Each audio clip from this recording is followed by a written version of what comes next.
Tap to speak. Yeah. All There right. you, bro. Yeah, you there, There bro. we go. Hey man, y'all ugly as shit, man. Thanks a lot for having me, man.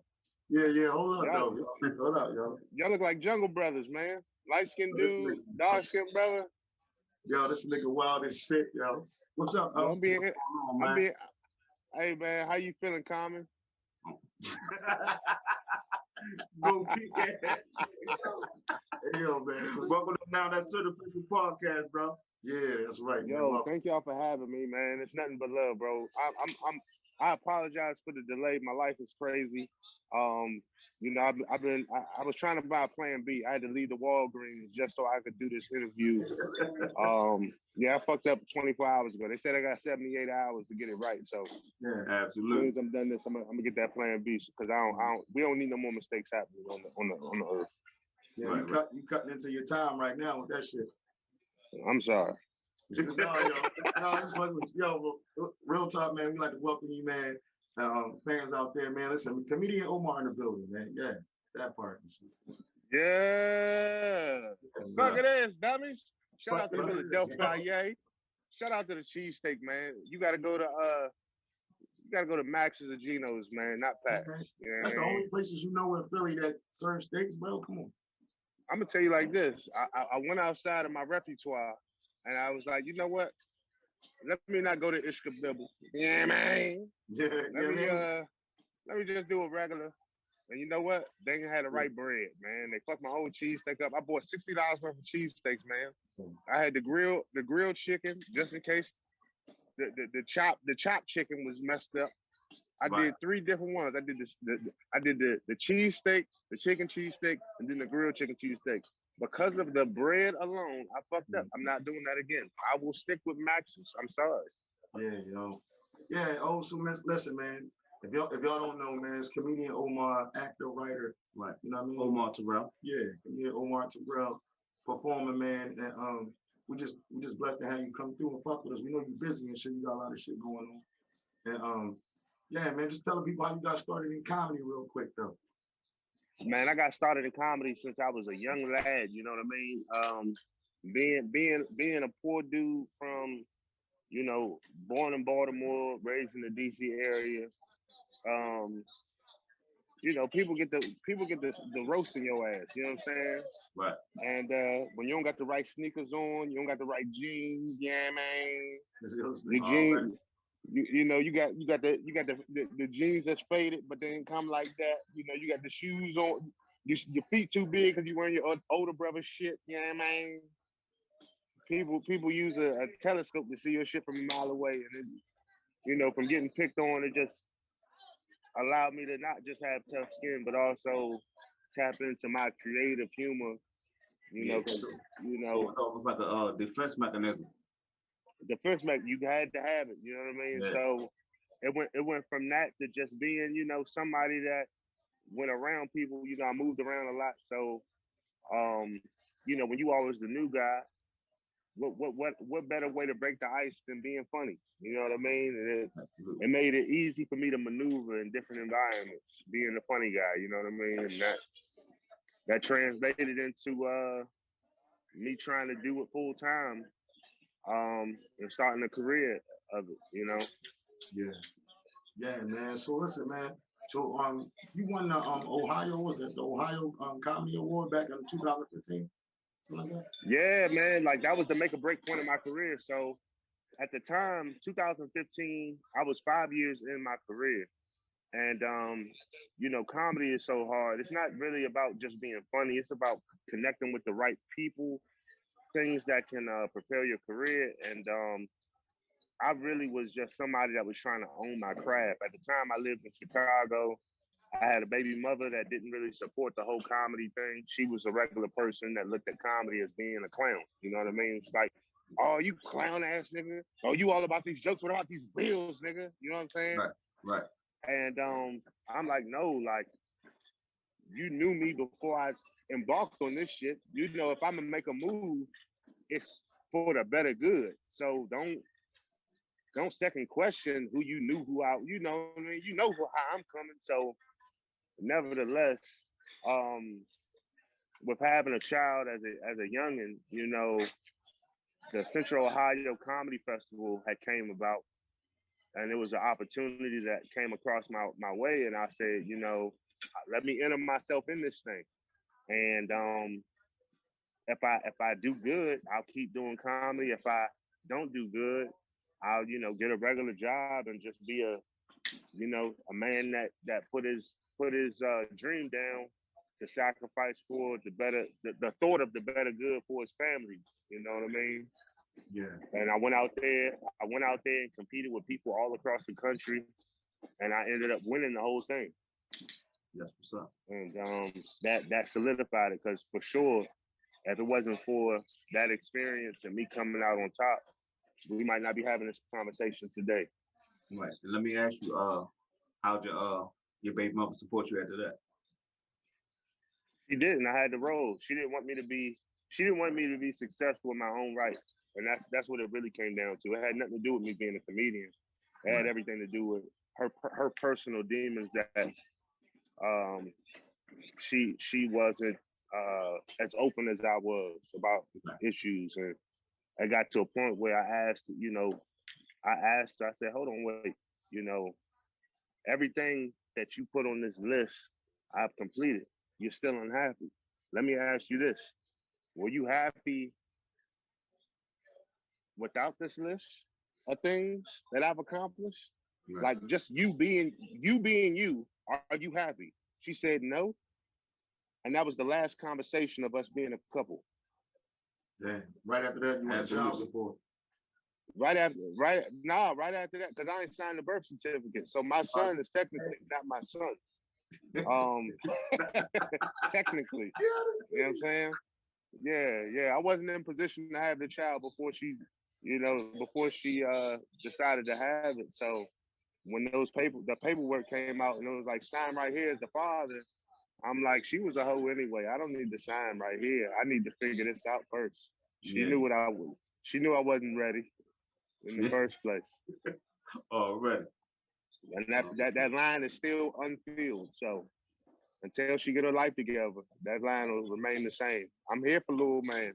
His name Omar Jr. I got him tatted on my arm and everything. But until his mother get his life together, hey, little man, I'm gonna have to see you. I'm gonna have to see you when I see you. Love you to death.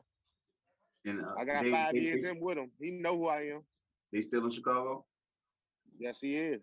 Yeah. North side. That's the better side. So I don't gotta worry about bullets flying over his window when he sleep. It ain't like Boys in the Hood or nothing like that. But yeah. Yeah. All right. Yeah. So all right, so you come up out of Chicago, come to Baltimore. It's kind of wild because you mimic a lot of motherfuckers from different places when you roasting them and shit. Now, is that because your travels of comedy that you gain and learn like how people talk, act, you know what I'm saying? Like how you get that shit on point like that? Yeah, man. So like when we was kids, like it's 9 of us, you know what I'm saying? My mom had friendly pussy, so it's 9 children, 5 different baby fathers, and we had to entertain ourselves growing up. And me and my younger brother, you know, we all funny as shit, but me and my younger brother, we had it the hardest, you know what I'm saying? So we entertained ourselves by like impersonating people, not limited just to comedy, but like we used to be the Temptations, just me and my little brother. And we used to watch the movie and imitate all the songs. I was David Ruffin, he was Paul. I was Eddie Kendricks, he was Blue, you know what I'm saying? And like the broke Wayans. There you go, the broke Wayans.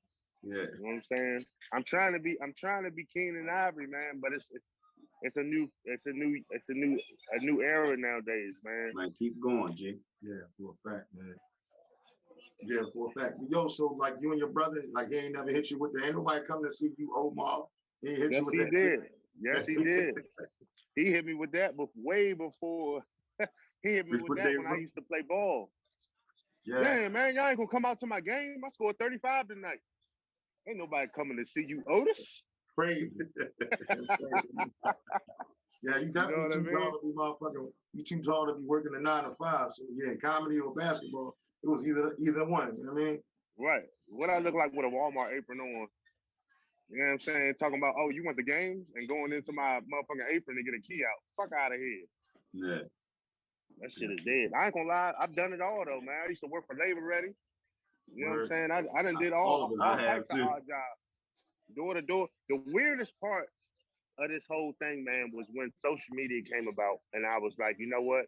It's too many corny motherfuckers that are gaining a following for me to just sit here, because you know, real stand-up comedians had a problem when the whole social media era came out. Yeah, because they this is felt what like we stars do were for being real. made overnight.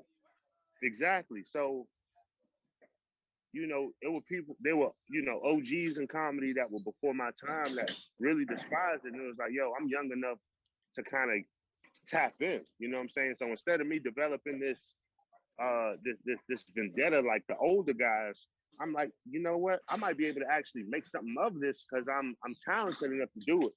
Right. And you know, I tried my arm, and it took me a minute to find my lane. But once I did, it started to work out. But the worst part of it was once you started becoming social media famous, your real life don't go nowhere. Your real life, those views ain't dollars. Those views don't contribute to your bank account. So here it is, I'm getting all this popularity, and I still got rent to pay. I still got, you know, my son. You know, I was joking before, but you know, I take care of my son, and I got a daughter now who's 1.5, and my real obligations of life were kicking my ass. So you go out and you do these different odd jobs, and people are like, what the fuck is Omar Terrell doing at my doorstep talking about roofing? You want to do my roof, motherfucker? Make me laugh real quick, motherfucker. I got $100 bill for you just because you here right now. Matter of fact, come inside. Fuck your job. We'll get some real roofers to do this job. Motherfucker, have a shot with me real quick. I can't believe you are at my motherfucking residence. You know what I'm saying? Right. And it was a learning experience. I mean, no matter how high I go up the ladder, my walk of life is completely different from most people that pursue this thing. You know what I mean? I will never allow my public status to overshadow my trials and tribulations of life. Right. It's not even me trying to be that. That's what I am. I will never try to be anything that I'm not. But it takes understanding and accountability to accept that. But I can have $5 million in my bank account, man. I am Omar Terrell. Right. I'm the guy that will walk the street without security. Unless motherfuckers get to shooting at me, then we're gonna change up. But you look like security anyway. You got the security. There you go. On. There you go. There you go. Well, who are some of the comedians before you that you look up to? Well, I'm gonna start local, and then I'll go into people that I really admire outside of. That's different. That's different. Locally, man, Larry Lancaster, I gotta tip my hat to that guy because when everybody else was clowning me for how I was dressing, when I used to come to open mics and shit, you know, I don't know no comedian from back in the day that tried to look like a star before they were a star. And now we live in this era where motherfuckers be fly as fuck on stage and not even funny. Mm-hmm. You know what I'm saying? What are you doing? Why you fucking that outfit up? Why are you fucking that outfit up? You know what I'm saying? Like, but nevertheless, Larry Lancaster, man, I used to go to his open mic and he would work out material. And Larry's a monster.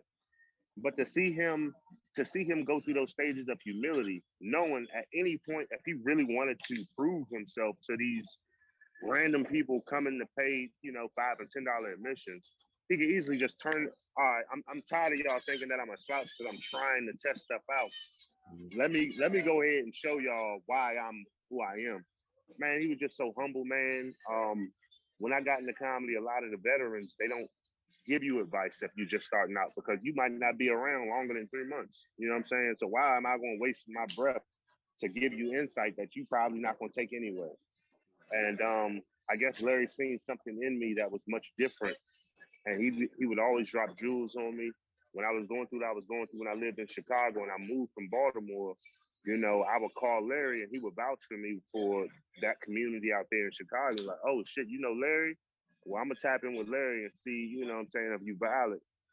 And Larry pick up the call and be like, yeah, Larry said you good, so you good. And it was like, it was beyond just him being my mentor. It's the fact that like he was my dog, you know what I mean? And you know, I don't know if people understand what's happening in society right now, but loyalty is very hard to come by. You know, it's becoming a forgotten art. Yeah. So starting with him, uh, once we step beyond that, people that like help shape my ideas and freedom. And when I say freedom, my ability to accept who I am and what I know in my mind and use it comedically. Dave Chappelle, Deion Cole, Paul Mooney, um, D.L. Hughley, Bernie Mac, uh, Bill Burr, who is a white comedian. Mhm. These are people. These are people that if you see me on stage, you come to see me do an hour, you'll understand that I'm not a nigga comic. And when I say a nigga comic, a comedian that subjugate, you know, predicates his art to just black people. I want to be funny for any human that's watching that has a brain that can understand and comprehend. I'm a comedian. I'm not a black comedian. I'm not Mike Epps. I'm not Chris Rock either.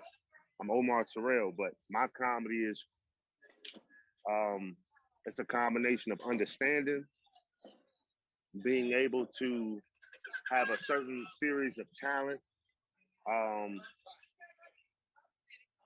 and being okay to be fearless, Yeah. being comfortable being fearless. Right. Hey, yo, so like, I always wanted to ask this question to somebody who like literally uses social media and YouTube and all that. Like, is it a fucking like class or like a group of people that y'all all hang out together? Because we see you doing comedy skits with different other comedians more now. You know what I'm saying? You linking up. You on ATL. You moving around. I just always wanted to know that it's like this secret comedic group that blow up off of Instagram. Because whether you believe it or not, you are blowing up off of Instagram as far as attention wise. I know monetarily you can't wait till that comes. But what I'm saying is you got your Jetsons who made it all the way to TV, opening up for Martin, all that. You got, you know what I mean? A host of Yeah. comedians that I can name, but like it feels like this like secret organization and shit. I always wanted to know, man.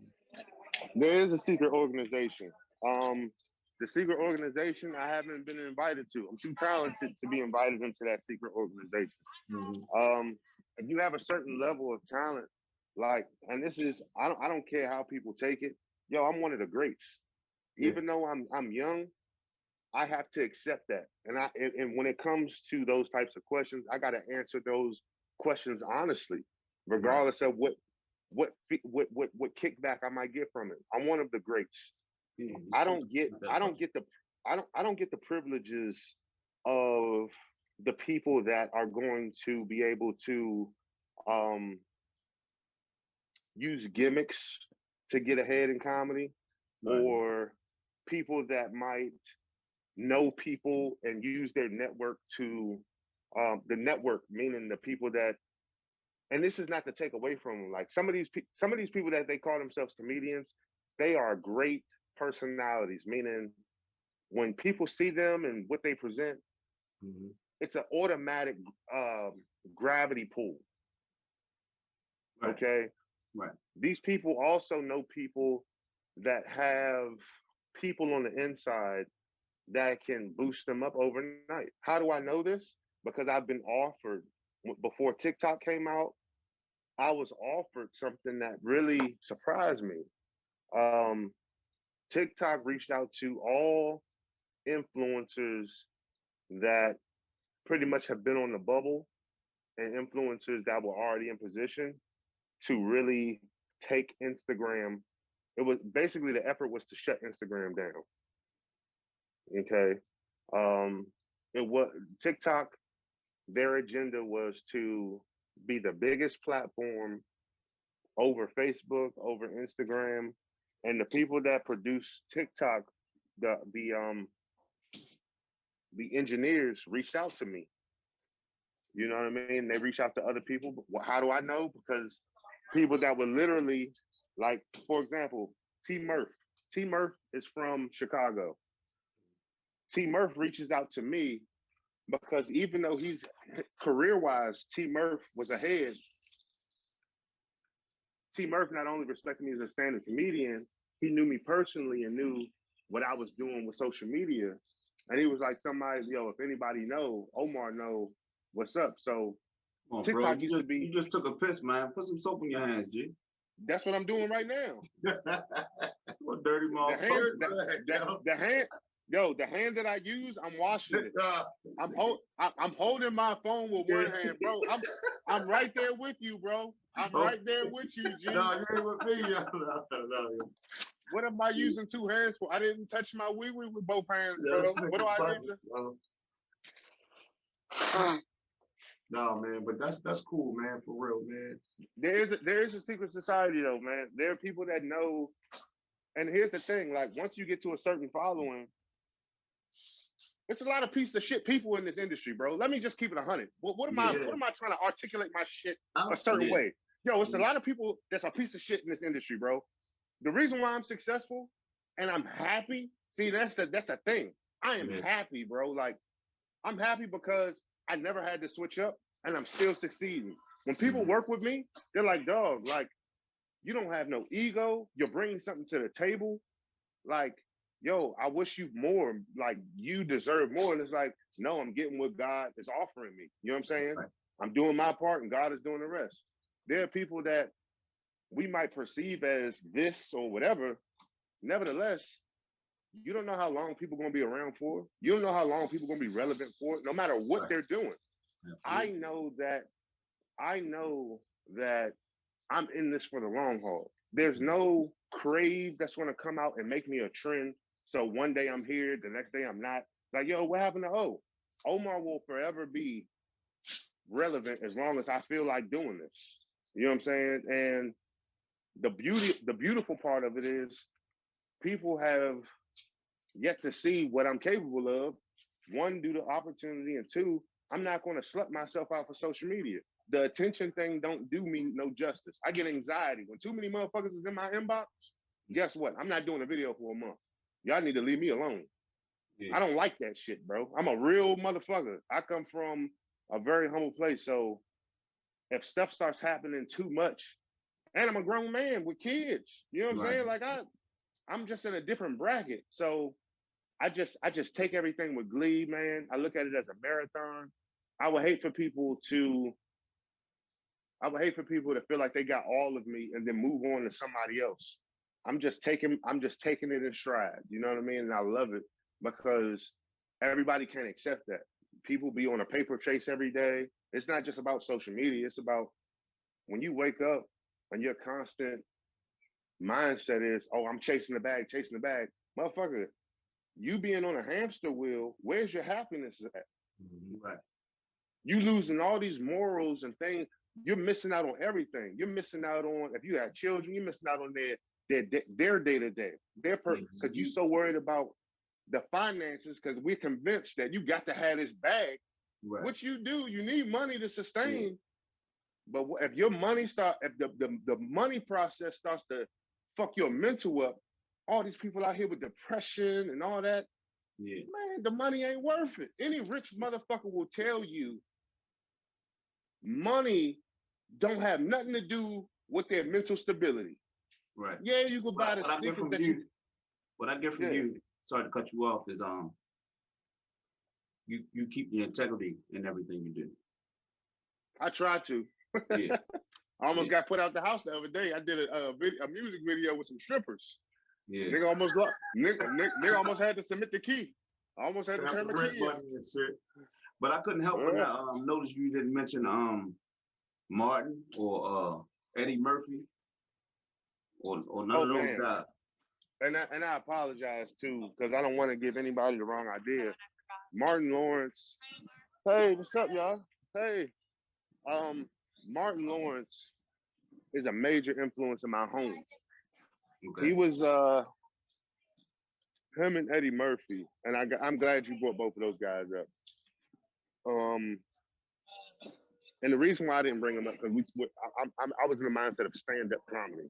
Martin Lawrence and Eddie Murphy are not my favorite stand-up comedians. Okay. If you look at the history of Eddie Murphy, he only has 2 stand-up specials. After that, he was off to the races when it came to his acting career. Right. Martin Lawrence, he has 2 stand-up specials. After that, he was off to the races with his acting career. So I can't put them, you know, people love to give the praise because of their popularity and their influence in other areas of comedy. But stand-up wise, it's a whole nother group of people that come before both of them. As great as they were, there are other people that surpass them stand-up wise, and it's okay. Now, overall, if we're doing the overall game, you can never not mention Eddie Murphy and Martin Lawrence. Look at Eddie Murphy, so successful and such a legend. He's what you call a living legend. Right. People think, oh man, you know, you got to retire from the NFL before you can get into the Hall of Fame. You got to retire from comedy before you can be in the Comedy Hall of Fame. No, Eddie Murphy can live until he's 100 years old. He's in the Hall of Fame right now. For him to be able to do Coming to America 2, 30 years after the first one, right, regardless of what the criticism is about number 2, you don't just get number 2s right, when your first one's not a classic. You just don't. Right. He's a monster. And I just hope that I'm hell yeah. I mean, I just hope that I get the opportunities to showcase my classic ability, man, because it's coming. That's the one thing you can see it already, you know, and we tend to get people like in the coming up stages and shit, but it's definitely coming, bro. And speaking of the actors and all that, you can see that they piggyback off of comedy, stand-up comedy. They just happen to get their ride early. Some rides take a little longer, you know what I'm saying? So is that what you see in your future, like commercials, TV? I have to. If I want the black community to understand my level of talent, I have to achieve certain things. It's not about me no more. You feel what I'm saying? If I want the people to know how dope I am, I have to do things, and that's why a lot of people sell out. It's not just about the money. It's about the fact that being the local hero or the local person that has status doesn't mean shit to our community. You got to be in the TV and the movies and all this, that, and the third. And that's the part that sucks, because you got a lot of people that have sold out because they don't want to be considered a nobody when they go home. And what I'm trying to do is, you know, once you are a public figure that cares about the Black community and you openly start speaking about it, you have diminished a lot of where you could go with your career. Right. The beautiful part about it is you have the ability nowadays versus back then to be able to have an independent career. You know what I mean? But having an independent career will never surpass those people that are put in position and damn near handpicked to succeed. Yeah. No matter what, you will never find somebody that's overseas better than LeBron James. He might be better than LeBron James, but he's not in the NBA. He's overseas. For whatever reason, he's not in the NBA. So he can't be better than LeBron James or Kobe or Michael Jordan. Right. And that's the exact analogy. When it comes to entertainment, it's even worse, because like boxing and anything else, you can get in the ring and prove yourself. When it comes to comedy, you have to be, there's balances. You got to be likable. If nobody likes you, who's paying for tickets to come see you? Mm-hmm. You got to be likable. You got to talk about things that the masses, not only can they relate to, but they can love you for. Yeah. You know what I'm saying? That's why, look at Mike Epps. Mike Epps might be the hood hero. He might be one, you know, the best to the Black community, but overall they're going to put Chris Rock before him. Yeah, because he's the most famous face and shit. There you go. He's the cash cow and all that. There you go. Yeah. But success is all based on, you know, what you define as success. You know what I'm saying? Right. Mike Epps is very successful. Dave Chappelle, you mentioned him, which is Very. one of my top But comedians. Mike Epps might feel differently. He may. Yeah. Because he know it's another plateau after that where he at. Yeah, but once you realize, you know what I'm saying, that you're not, you know, the gatekeepers ain't letting you in, you know what I mean? You got to be happy with, I guess, your level. Mm-hmm. And make it work for you. Absolutely. Absolutely. That is correcto mundo. Yeah. I feel like you know, I feel like I'm young enough to still have some optimism as far as my career, but I'm also wise enough to know the give and trade and what I'm not willing to do. Mm-hmm. I know with the time, bro, like I can do in person. I mean, doing the city to city thing, I want it for Black people specifically to understand if I could do Philadelphia, Chicago, New Orleans, Baltimore, DC, Atlanta, what else can I do? Yeah. You know, I love people like Godfrey and Ari Spears because they can do impersonations. You know who I don't like? Jay Farrow. Why you don't like Jay Farrow? He's so great at impersonations, you don't know who the fuck he is. Yeah. He got so many other people in his mind. What's his voice? Yeah. Mm-hmm. He never gives you him. He got caught up in that Saturday Night Live cycle and shit. And it's a genius thing when you can tap in and tap out. But when you can't tap out of it, that's an issue. Yeah. He will never, and mark my words, he will never be respected as a stand-up comedian because he doesn't have his own voice, and he will never be able to find his own voice because he's sacrificed his entire existence being everybody else. I get that. Yeah, for sure, man. I think that where you headed, man, is a dope place. And I think you got a lot of control over your career now, which is mad dope. You ain't got motherfuckers telling you how to act, what to do, where to be at.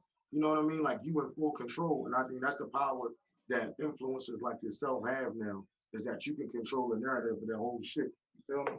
So how do you feel having all the weight on your shoulders? Do you feel like, yo, I need to build a bigger team? You know what I mean? Or well, I'm gonna tell you like this. Building a team is one of the hardest parts of this whole thing. It's easy when you can just pay people out and get people out of your way. But because I'm choosing the marathon route, it makes it difficult because now you got people that might not be for you lingering around longer than you might want them to be around. So now when you pick a team of people, they really got to be like family. They really got to be people you trust. I'll give you an example, and I'm not going to say any names, but it was a guy that, you know, when I first started, you know, right now I'm on tour, What in the World tour. That's I did my first live taping at the Arlington Draft House for a big streaming service, what I can't mention because the details are still underway. But nevertheless, I used to be part of a group, a comedic group, and it was 5 of us. I went from 5 to 4 because one of the guys was like, shit, I'm not about to put all my eggs in one basket with one team when, you know, once the money's broken down, we getting $100 and $200 a show. Mind you, a lot of the opportunities are coming based off the strip of how far my career. You know, I'm basically putting people. One dude I had a great relationship with on people involved in this group were people that he had relationships with. So they're coming into the situation not under the same relationship code me and my man was under. You know, I'm trying to look out for him. He's trying to look out for them. And all in all, it just became unbenefit. Nevertheless, my loyalty, just from my heart, I like to start with and finish with, you know, if I can. That's just how I'm rolling. So my success continues because I continue to grind and strive. And my man just had a baby. I wanted him to be the guy that featured for me on my special taping, but his wife declined. Nah, we just had a newborn baby. It's COVID, this, that, and the third. You can't do it. So I go to the next in line, and the brother that's next in line, come to find out, he's envious of me, jealous of me. Now I don't know this from the jump. It just unveils itself as opportunities come. I'm getting him more money than he's ever gotten in his career to just do 10 and 15 minutes a time. You know what I'm saying? And instead of him being appreciative and grateful, he's more so trying to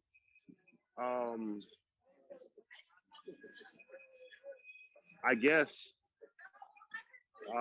showcase his dominance. Okay. Like, yo, I just want you to know I ain't no yes man and all that. Yo, I didn't put you in position to be a yes man. I put you in position to go on stage and show these 500 to 1,000 people that you funny as fuck. Get a bag and go home. Why are we having these conversations? Because of your personal insecurities. You assume that once you get to this level, these are the challenges that you might face, but I'm not putting these challenges in front of you. So why are you even coming with this energy? Right. And then what solidified it was when my lady is an introvert. So anybody that I bring around on that level, me and her understand that if Omar being the king and her being the queen, if I bring a male or anybody in that close, treat them with love, dignity, and respect. So she starts to be courteous because I brought him in to my kingdom, my world.